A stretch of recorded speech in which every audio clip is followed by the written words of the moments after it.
नमस्ते दोस्तों। तो आज हम आपके लिए क्लास 10th के चैप्टर नंबर 11 जो एक फिजिक्स का चैप्टर है, वर्क एनर्जी एंड पावर का वीडियो लेके आए हैं। तो वीडियो स्टार्ट करने से पहले जिन दोस्तों ने हमारे चैनल को अभी तक सब्सक्राइब नहीं किया है वो कृपया करके सब्सक्राइब करें और बेल आइकन पर प्रेस करें ताकि हमारे आगे आने वाले वीडियो का नोटिफिकेशन आपको सबसे पहले प्राप्त हो। तो वीडियो स्टार्ट करते हैं। तो देखिए, सबसे पहले बात करते हैं कि वर्क, ओके, कि व्हाट इज़ वर्क। वर्क क्या होता है, कार्य क्या होता है।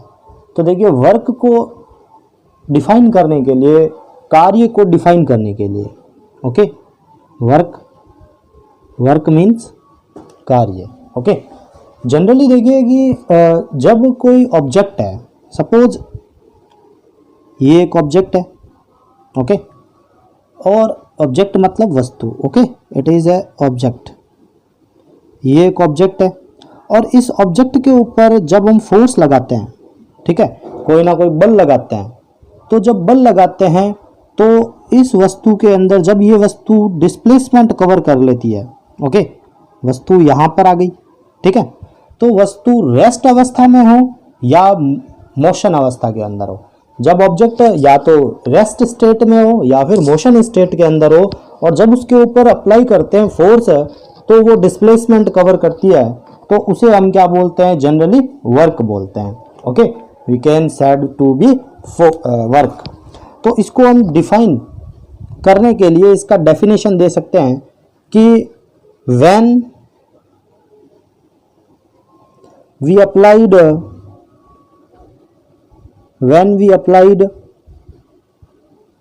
force on a object, okay, then object covered displacement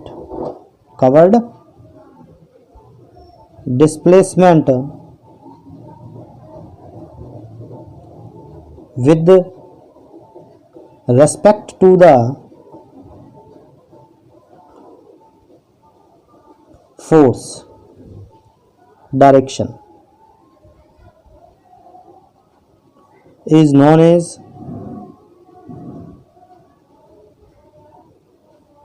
work.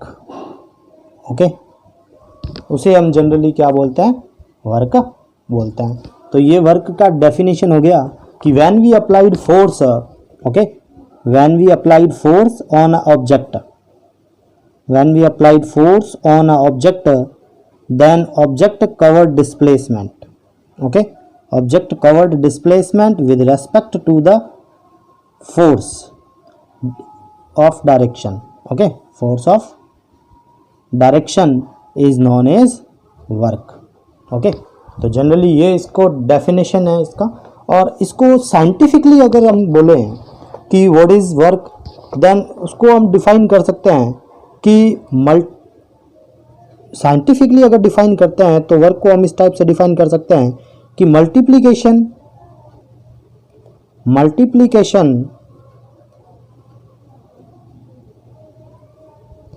Of force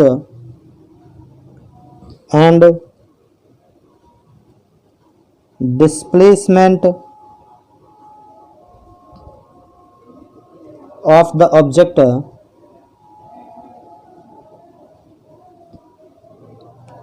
in the direction of force। okay, it means दोनों का multiplication of force and displacement of the direction in the direction of the object in the direction of the force.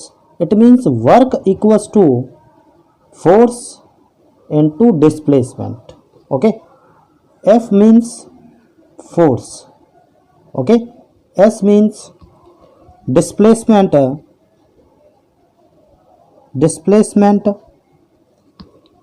in the direction of force. Okay, तो generally work को define करना है। Okay, work को definition देनी है, तो आप generally इतना सा ध्यान रखिए कि जब कोई ऑब्जेक्ट है वो चाहे रेस्ट में हो या फिर मोशनेबल कंडीशंस के अंदर हो, जब हम उसके ऊपर फोर्स अप्लाई कराएंगे, ओके, तो वो कोई ना कोई डिस्प्लेसमेंट कवर करेगी, और वो जो डिस्प्लेसमेंट है वो किसके रेस्पेक्ट में होगा, फोर्स की डायरेक्शन की रेस्पेक्ट के अंदर होगा। इसी को हम जनरली क्या बोलते हैं, वर्क बोलते हैं। ओके, एंड साइंटिफिकली इसको डिफाइन करना है तो multiplication of force and displacement of the okay object in the direction of the force. Okay, अब जनरली देखिए क्या है कि जो फोर्स है, ओके, मतलब कि अगर मान लीजिए कि कोई ऑब्जेक्ट है, okay, it is a object, जब इसके ऊपर फोर्स अप्लाई किया, ओके, फोर्स अप्लाई किया तो इसके अंदर कुछ ना कुछ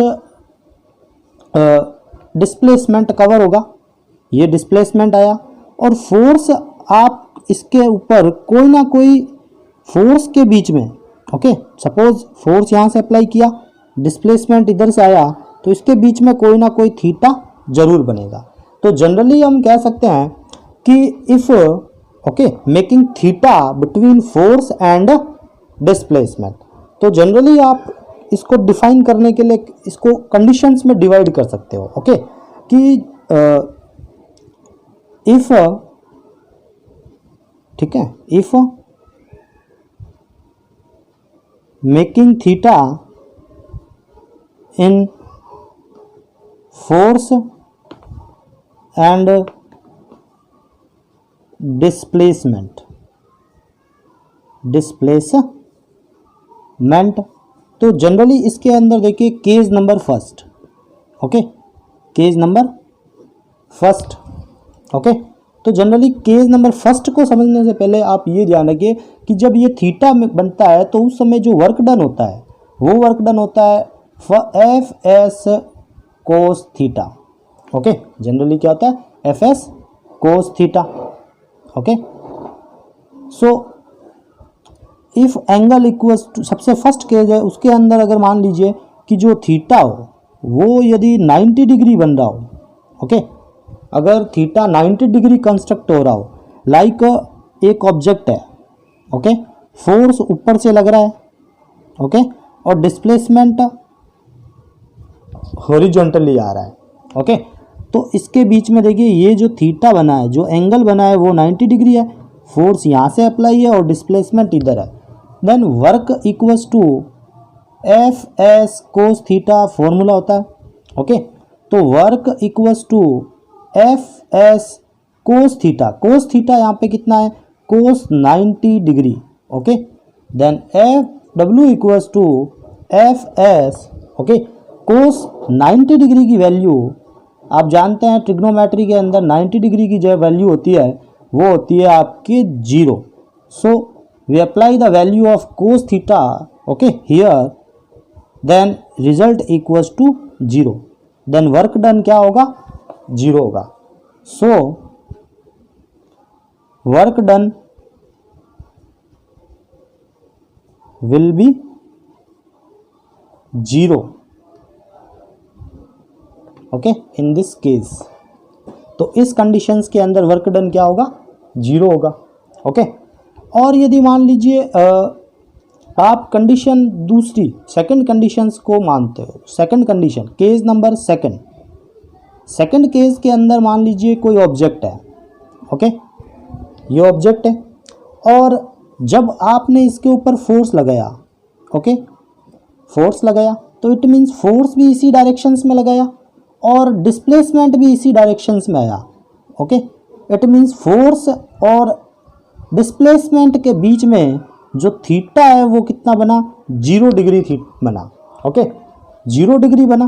तो जब इस केस के अंदर W equals to force into displacement cos theta, then W equals to force into cos 0 degree, तो you know cos 0 degree value equals to 1।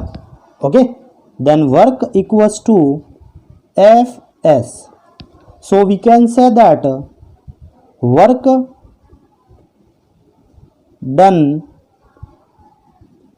Will be positive. तो वर्क क्या होगा यहाँ पे, पॉजिटिव होगा। ओके, वर्क जो है वो पॉजिटिव होगा और पॉजिटिव एफएस होगा। Okay, and we are going in the third case. Okay, अब जनरली थर्ड केस के अंदर जाते हैं।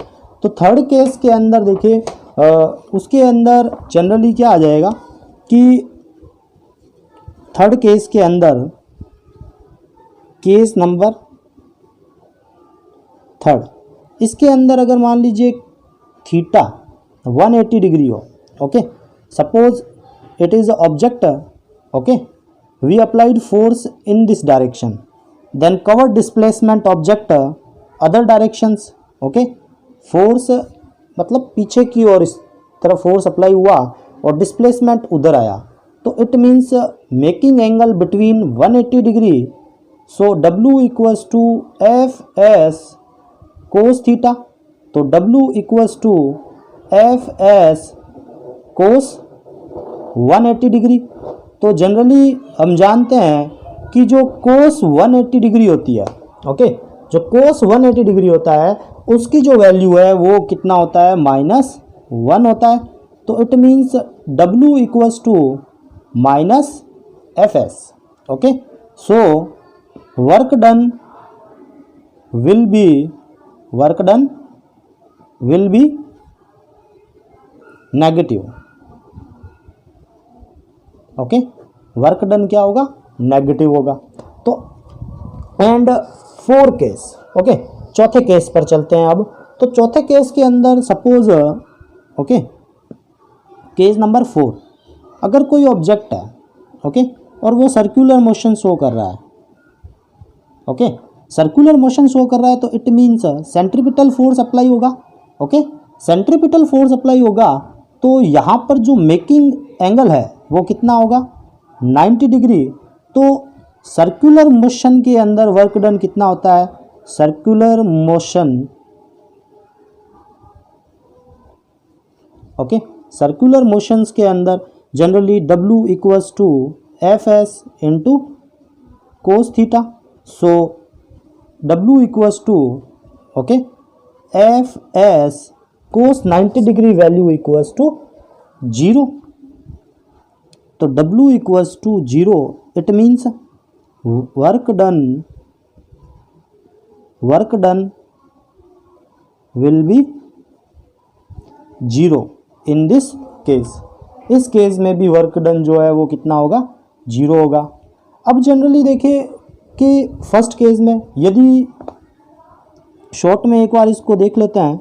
ओके, कि अगर मान लीजिए कि दोनों के बीच में जो थीटा है अगर 90 डिग्री कंस्ट्रक्ट होता है, ओके, तो वर्क डन कितना होता है आपके, वर्क डन हो जाता है 0। Okay, work done 0 and theta अगर 180 डिग्री अप्लाई करते हैं, ओके, तो 180 डिग्री के अंदर वर्क डन हो जाता है नेगेटिव। एंड अगर work theta equals to 0 degree हो, ओके, तो आपके वर्क डन हो जाएगा पॉजिटिव। ओके, तो इट मीन्स इन तीनों केस के अंदर ये देखा हमने। और फोर्थ केस के अंदर अगर सर्कुलर मोशन हो, ओके, कौन सा मोशन हो, सर्कुलर मोशन हो, सर्कुलर मोशन उसके अंदर सेंट्रीपिटल फोर्स काम आता है और उसके अंदर भी वर्क डन आपके कितना रहेगा, 0 रहेगा। ओके, और यदि एक केस और हम देख लेते हैं, केस नंबर 5। ओके, यदि ऑब्जेक्ट मान लीजिए कि फ्री फॉल कंडीशन से ऊपर से नीचे गिर रही है। ओके, फ्री फॉल कंडीशंस में तो जनरली फ्री फॉल मुक्त रूप से ऑब्जेक्ट ऊपर से नीचे गिर रही है, तो इन दिस केस फोर्स ऊपर से नीचे की ओर लग रहा है। ओके, एंड फोर्स ऊपर से नीचे की ओर लग रहा है और जो आपको पता है यहाँ पे ग्रेविटी एसिलरेशन G की वैल्यू, इसका मतलब होता है gravity acceleration generally 9.8 ms negative 2 होती है अर्थ के लिए। ओके, तो फोर्स और डिस्प्लेसमेंट दोनों एक ही डायरेक्शन में, it means theta equals to यहाँ कितना है, 0 डिग्री है। तो वर्क डन कितना हो जाएगा, W equals to F S cos theta. तो W equals to F S cos 90 degree, okay, and cos 90 degree equals to, आप जानते हैं कितना होता है cos 90 degree, cos 0 degree, okay, cos 0 degree, तो कोस 0 डिग्री की वैल्यू होती है आपके 1। तो W equals to F S, work जो होगा वो पॉजिटिव होगा, एंड यहाँ पर जो डिस्प्लेसमेंट है, ओके, जो डिस्प्लेसमेंट है और जो फोर्स है, ओके, उन दोनों की देखिए, डिस्प्लेसमेंट यहाँ पर यहाँ से लगा करके यहाँ तक जितनी ऑब्जेक्ट हाइट कवर करेगी, तो जो हाइट है इस ऑब्जेक्ट की वो तो हो जाएगा इसका displacement, it means displacement equals to S, and जो फोर्स होगा, फोर्स ऊपर से नीचे गिर रहा है तो इट मीन्स फोर्स हो जाएगा आपके mg, ओके, क्या हो जाएगा फोर्स mg, तो W equals to mg displacement h, तो यहाँ पर आपके वर्क डन हो जाएगा फ्री फॉल कंडीशंस में W equals to mg, okay. तो ये 5 कंडीशंस आपको मैंने बताई है, ओके। अदर कंडीशंस में सबसे पहले हमने बात की थी what is work, okay.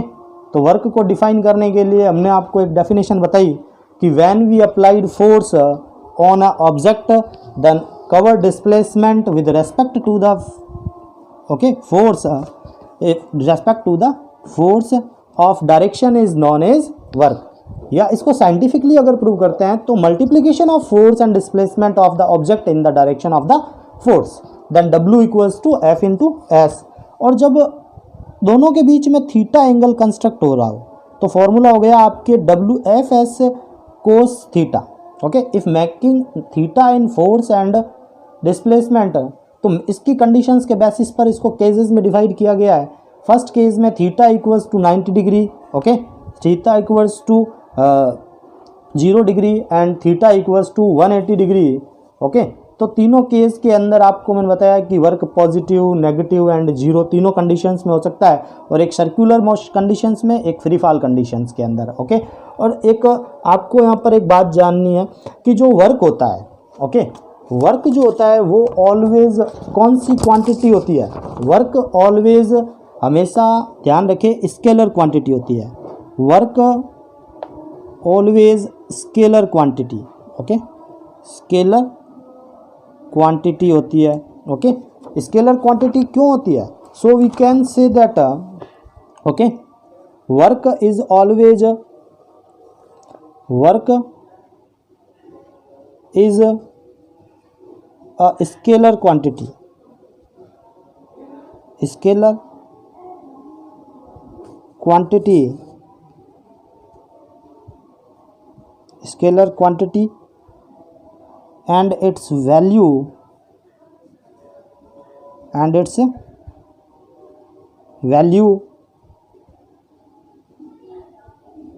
can be positive और नेगेटिव, ओके। इसकी पॉजिटिव और नेगेटिव होती है तो W equals to force into displacement, it means ये हमेशा स्केलर क्वांटिटी होती है, ओके। और फोर्स ऑलवेज वेक्टर क्वांटिटी होती है एंड डिस्प्लेसमेंट भी वेक्टर क्वांटिटी होती है। तो जनरली वेक्टर गुणा वेक्टर ऑलवेज स्केलर क्वांटिटी होती है, ओके। तो स्केलर क्वांटिटी में आप सब जानते हैं कि necessary on the magnitude, okay, only necessary of magnitude, okay. और वेक्टर क्वांटिटी में मैग्नीट्यूड और डायरेक्शन दोनों की नेसेसरी होती है, इसमें भी मैग्नीट्यूड एंड डायरेक्शन दोनों की नेसेसरी होती है, ओके। So thank you.